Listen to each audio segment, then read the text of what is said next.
Hey, thanks for having me. It's good to be with everybody again. I hope everybody's doing well. Just off of the Fresno State game, obviously another loss that we expected coming into the game to win. And so the kids were locked in, we were prepared, but unfortunately, execution again bit us in behind. And so that's always an emphasis for us to continue to clean up in order for us to move and take the next step forward. Is we got to match our execution with our effort level, which has been really good. So, you know, for me, taking away the things I'm taking away from this game are the positives that we got to continue to build on and continue to move forward on and clean up the mistakes that we made.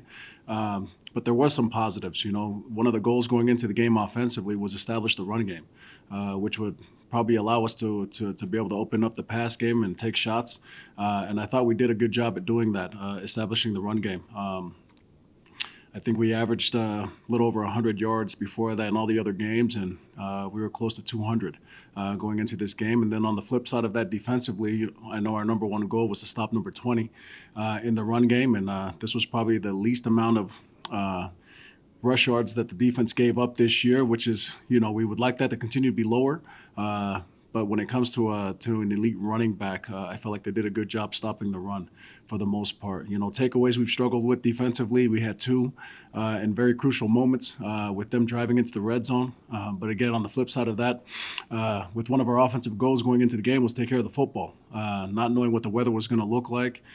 We gave two balls away with two fumbles in crucial moments and momentum in the game that I think would have changed it. And so when you look at it, man, there's a lot of positives we've taken from the game. We gave up 21 yards off of 3 plays. So again, we gotta talk about, not just the coverage, because everyone looks at that as that was the problem. It's the thing they see out in front, but rush has to match the coverage. And so we got to do a better job, especially me with my guys in pass rush lanes and containing quarterbacks and not allowing them to get the ball out and giving them so much time to throw the football. Everyone plays a role in those explosive pass plays, and it's not just the secondary. So moving forward to Wyoming, again, another solid opponent we got to face. Defensively, again, as we look at these guys, they've always been a big physical team up front with really good running backs, and so nothing's changed this year. Our number one goal is to stop the run. Okay, and for these guys, that's where they take pride in offensively is running the football, and so we got to do a great job of stopping the run and again getting after this quarterback. So unexpected for those guys, early on, they lose their quarterback, and so. They get a younger quarterback coming into the game to play, and so we got to take advantage of that. Just like they're probably thinking the same thing with us this week, with us having a new quarterback stepping into the light. And then offensively, I don't think anything's going to change. Got to run the football. So, which is always a tough task versus Wyoming. So when I think of those guys, man, they're long-levered. They play with great effort, and they're always physical. So it's going to be a tough battle on both sides of the ball, but I think our kids are locked in still. We had a great practice yesterday and moving into it. So there's still a lot of fight in their eyes when I look at and talk with those guys. And so excited about this week. The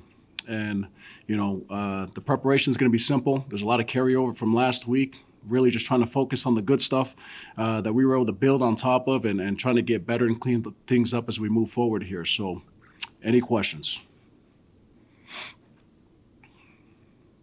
Hey, Coach, AJ Salveson here.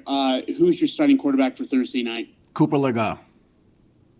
And what did you see out of Cooper that he gets his first Division I game reps in a live game? What have you seen out of him that gives you the confidence that he'll be able to go out and get the job done? Cooper's a winner, man. He's a competitor, and so that's one of the main reasons why we recruited Cooper in the first place. Is he was a champion in 3 different sports. So not only did he lead his football team as a team captain to a championship in high school, he was a wrestling champion, state champion, and he was a javelin thrower champion. And so, you can kind of fudge a little bit with football because it's a team sport, but when you're talking about wrestling and the mentality it takes to win a championship in wrestling, that's an individual sport where you call for no help and you can't turn to anybody. And so Cooper's a winner at the end of the day, and that's what we're looking forward to his leadership and his competitiveness to lead the Aggies to a W.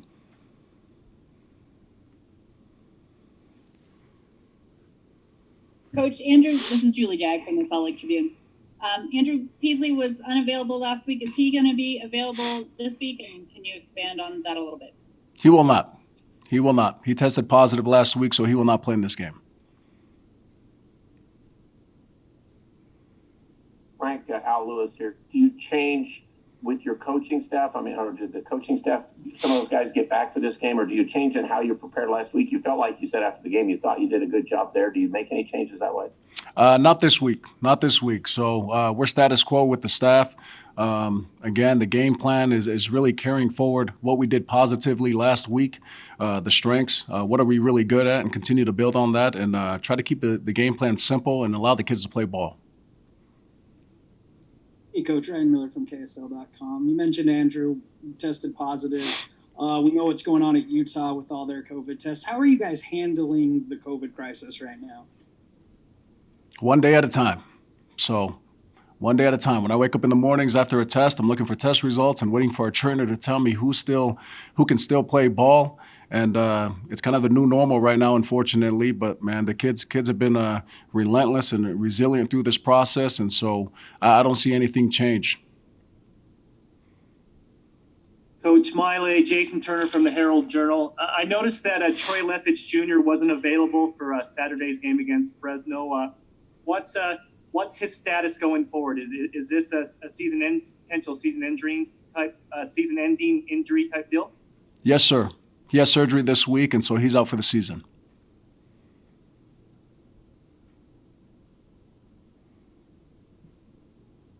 So then give us an idea how the guys played who replaced him. It looked like you tried some younger guys and a few people in that spot. How did they play? They did a solid job, man. They continue to grow, and part of this year is, unfortunately, it's just trying to build depth, but really getting our young guys ready to roll. So some of those guys got to play. Dom Tatum did a solid job on Saturday. Jacob Robinson was another corner that we played in there, a true freshman that came in and, made freshman mistakes, but there's a lot of talent potential there. And so we continue to see him grow on a daily basis. And so that's just part of what this year is. And a lot of these kids, they haven't flinched. So we've asked them to do a lot of things, play different positions because of the lack of depth or losing guys from injuries or COVID. And, these guys have done a great job keeping their eye on the goal, and that's to win football games. And so we're going to continue moving down that path. Frank, Trent Wood with Deseret News. You kind of just talked about this. This team is young. You have a lot of underclassmen on this team, a lot of young guys who have played. Generally speaking, what is the biggest area of growth that you see from young kids during a season, this point of the season?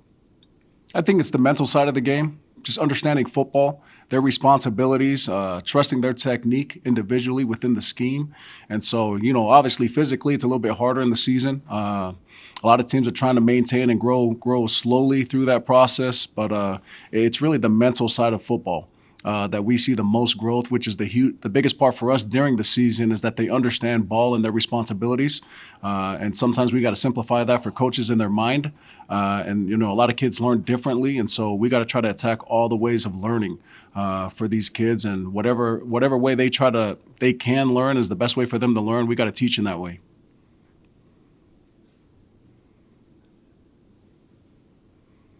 Coach Miley, Jason Turner again. What do you see from the running back Valladay that's made him one of the Mountain West's elite running backs the last 2 seasons? He's a physical man. He's a physical runner, man. This guy comes downhill.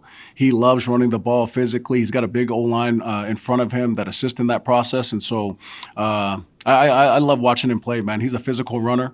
He's a taller running back, similar to Jalen, but he's a taller running back, taller, slender body.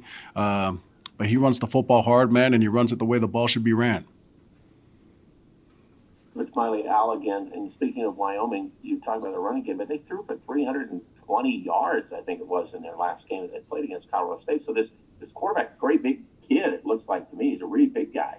Yeah, he is. He is. And the biggest thing is, depending on what they saw on film that they could have taken advantage of, it seems like they're going to try to protect them with the way they protect, keeping more bodies in there and take shots. And so for us, again, we got to get him uncomfortable, standing in the pocket. We can't allow him to stand in the pocket and throw the ball. But if you watch the Colorado State game, those guys did a great job of rushing him and blitzing him and getting after him with all the sacks they had in that game. And so we look to try to do the same thing with this kid. So, the lack of experience hopefully plays into our hands with trying to get after him and getting after their protection, attacking that according to what we see on film. And so that's not going to change. So if we want to change things from what we've seen the last 4 weeks as far as giving up passing yards, we got to disrupt this quarterback and clean up the coverage.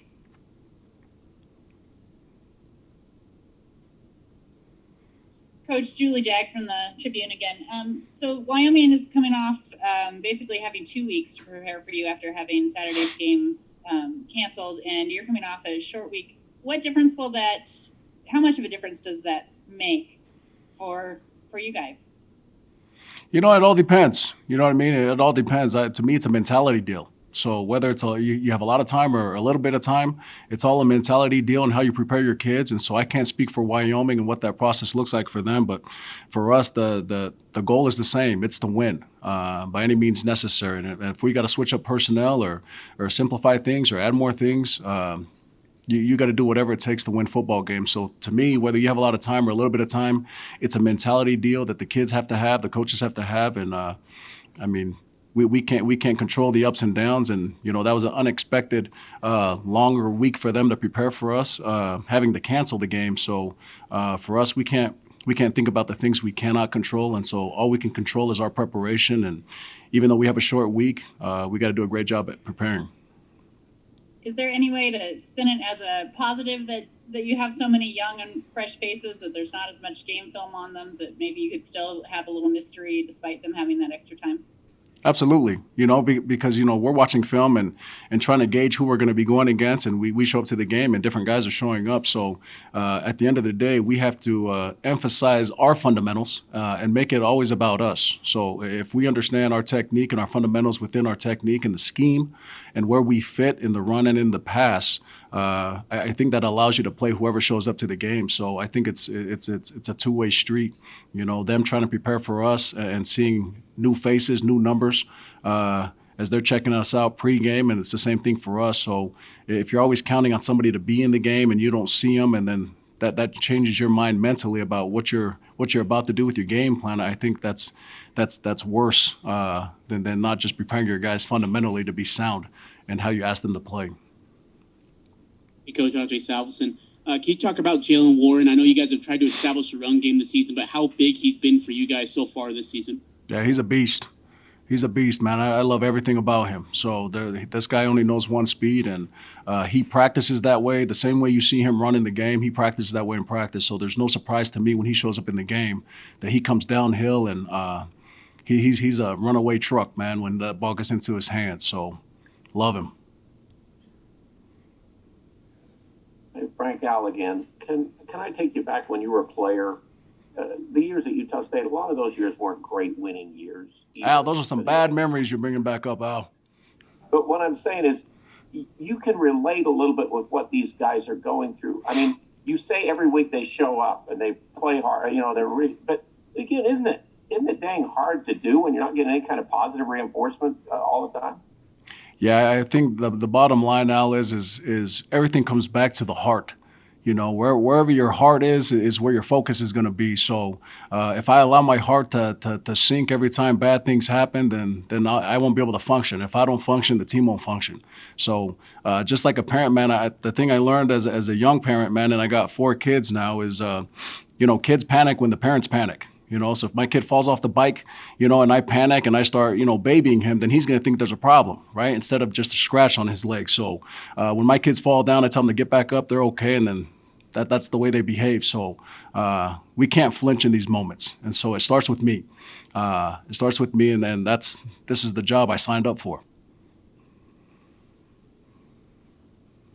Coach Miley, one other question about Wyoming. Chad Mumma, their linebacker, is far and away their tackle leaders. He has 38 in 3 games. What sticks out to you about him and about that Wyoming defense in general?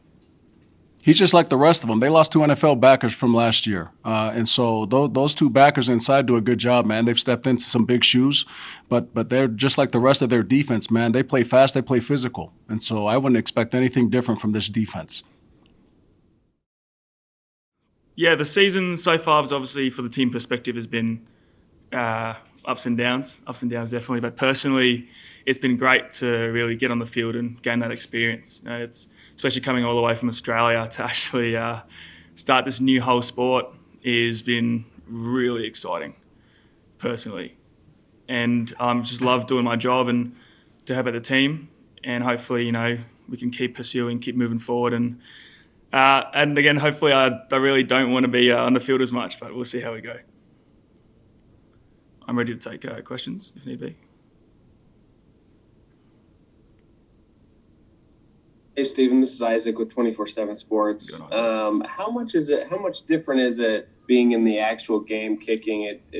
You only got limited experience when you were a kicker in Australia practicing, right? Yeah. So how much difference is it being in the actual game, Division I football? Well, our coaches back at home, Nathan Chapman and Johnny Smith, who work with our academy called Pro Kick Australia back at home, they train us for all sorts of different situations, and they train us to get us mentally and physically prepared for being out on the ground. You know, they put us in situations where we have to deal with being focused. And so a lot of that actually really helps coming in here and being on the field, looking at the rush and just sort of soaking it in. So a lot of it is just pure comfort, which I've developed over experience. And I've had plenty of experience throughout this season, but it's just nice to be out there and really do my job.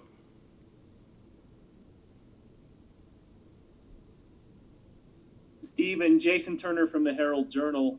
How much pride do you take in pinning opponents inside the 20-yard line? That's something that you've excelled at this season.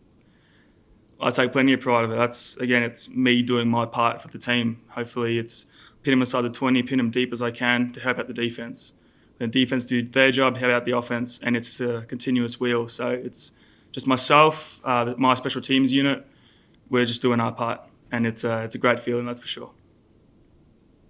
Steven, Trent Woodward, Deseret News. Where do you think you've improved the most so far this year? Just overall comfort, I believe, of finding my spot out there.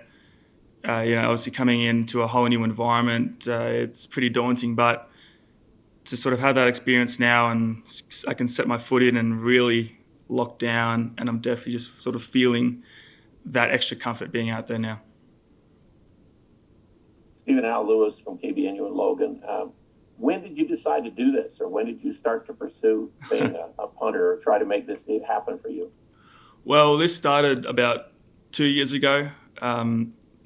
Basically, I played Australian rules football, which involves a lot of kicking. So I'd say Americans, when they grow up, they tend to learn how to throw a football or throw a baseball or something of those likes. Australians, we tend to grow up kicking a football.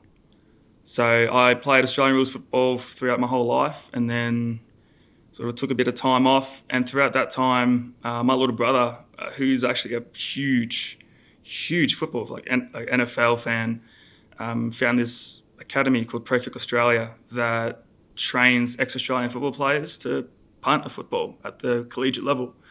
So I thought, why not? I'll have a crack, and rocked up one Sunday morning at 6:30 a.m. Nice winter morning, and kicked the ball in front of my coaches Nathan Chapman and John A. Smith, and they took me on that. And from there, it was just continuous training week in, week out, getting prepared for college until one day I got my film sent to here at Utah State, which they seemed to like. And next thing you know, September, I'm here with my little brother in Logan watching them play Stony Brook last season. So that was absolutely amazing. I committed after that, and in December of last year, I'm down in Logan living here. So it's very quick, been quite the journey, but I'm still living it up and absolutely loving being here. Let me ask you too. We've seen you. It looks like punt almost like straight on regular type punts. You've also used the rugby punt a little. What determines that, or when do you decide to go from one to the other? And it looks like almost straight on punting. Some of those you've done a whole lot better from the start of the year. Yeah, a lot of that is with that experience of being on the field, sort of getting a gauge of the conditions, the rush, field position, and then that's when I really make my choice. Obviously, it depends on the distance from the goal line, all those sorts of things. But I think as Australians, we sort of pride ourselves off having an arsenal of kicks, which we can put out, sort of like a golfer having multiple golf clubs in his bag. And it's just a matter of going out there and, I guess, taking my own initiative and choosing what I think will be best for the team.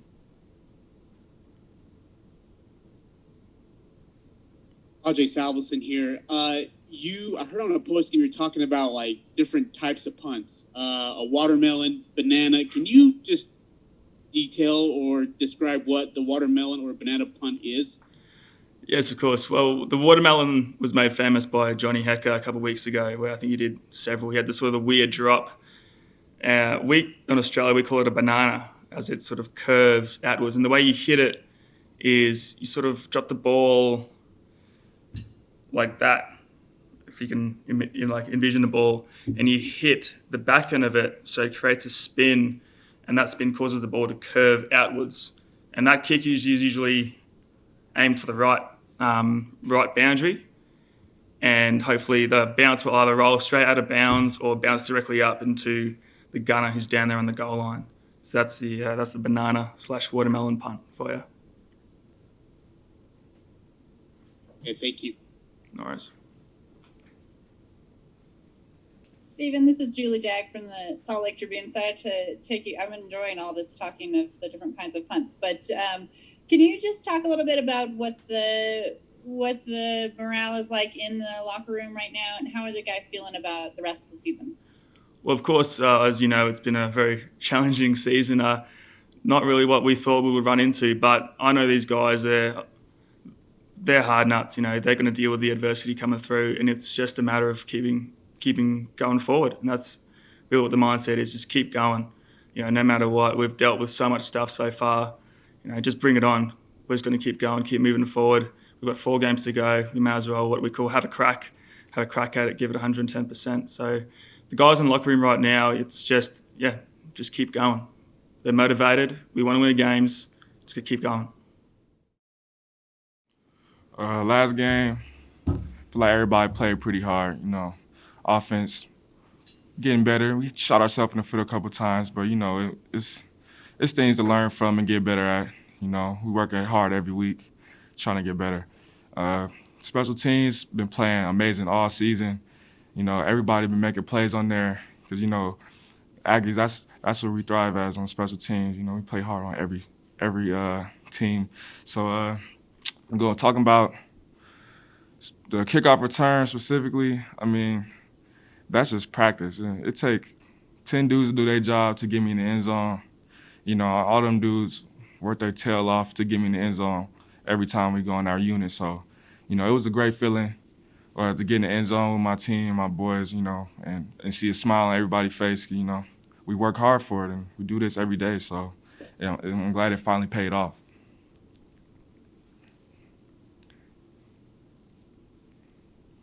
Hey, Savon, Ryan Miller from KSL.com. What makes a special return man? Like, what attributes do you have that others don't? Attributes, I say I have speed, vision, and honestly, amazing blockers, amazing teammates that can get the job done for me to help me get in the end zone. So, that's what I say. Savon Ajay Salveson, is there a kick returner that you watched in the NFL growing up that you enjoyed? That you looked up to at all? I looked up to a few guys. I like to watch Devin Hester, Tavon Austin, and Deion Sanders for sure. All them guys play hard and play fast.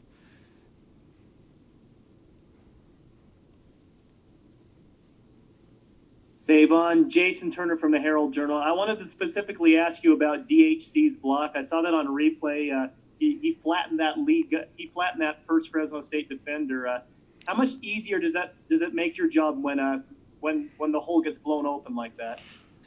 Oh yeah, DAC had an amazing blocker, a pancake, what we call it. You know, DAC was telling me before the play, just to follow me, man. Just trust me. And I was like, all right, I trust you. And I trust all them dudes in that unit. But DAC block, it was amazing. He knocked them right out of the hole and opened it up for me, and I just ran. Took it as soon as I see the seam, just hit it quick as I could. Savon, Al Lewis from KBNU and Logan. Are you surprised anymore that people even kick you the ball or give you a chance? Oh yeah, I'm not really surprised because I feel like it's a respect thing. They don't respect me back there enough yet, so I enjoy them giving me chances to make them respect me. So, you know, I would love for them to keep kicking me the ball. And then another question: How can you, as an individual receiver, help in the Aggie passing game, which just seems to be so sporadic? What can you do on the offensive side of the ball to help? Man, we just got to keep making plays. When the ball's in the air, got to come down with it. That's it. Just got to keep being a playmaker. That's it. Savon, Trentwood with Deseret News. You guys get Cooper at quarterback this week. How does he differ from other quarterbacks that you've played with at Utah State? Kind of what's his style? Oh, Cooper is a smart kid, you know, a younger kid, but he definitely smart. You know, that man work hard. He been first when he got here in the summer, and I was throwing with him. He got a real strong arm, and he can zip the ball, put it on the money every time. So you know, we got him working hard in practice. He watching film, and he gonna be ready to go for sure. Savon Ryan Miller again. I want to know how, with you being one away from the record, how much is that going to weigh on you, or how much are you going to think about it every time you get the ball kicked to you? I mean, it's not really a thought at this point. I'm just doing what I'm used to, you know, and I'm trusting the other 10 guys that's out there on the field with me, so we can all get in the end zone together. Because it's not just me breaking a record; it's every guy on that field breaking a record with me. So. You know, I'm not going to really think about it too much. I'm just going to do what I do and, you know, get the results. Savon Ajay Salveson again. Seeing with what you guys have been through in the last 15 days, where is this team's mentality as you guys get ready for on a short week versus a good Wyoming football team? Mentality on the team, we are all hunters. We are all hungry. We are all still hunting. And I can't say enough how hard we work, so we just gonna keep working hard. That's all we could do, and keep getting better every day. Cause hunters are always hungry. So when it's time to hunt, we're gonna go hunt.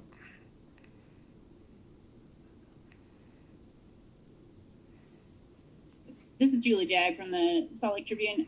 From what I understand, I guess I know that one of your returns for a touchdown was against Wyoming. Can you just go back and tell me a little bit about what you remember about that particular score? 2018, I remember we had a game there. Yeah, that game, I remember it was a close game, and me going in on that kickoff return, I was just thinking about how I could help my team. And I was thinking to myself also, I was like, man, if I get one block, I'm going to finish this thing. And everybody did their job on that unit, and then we got the results we wanted with a touchdown. You know, Aggie up.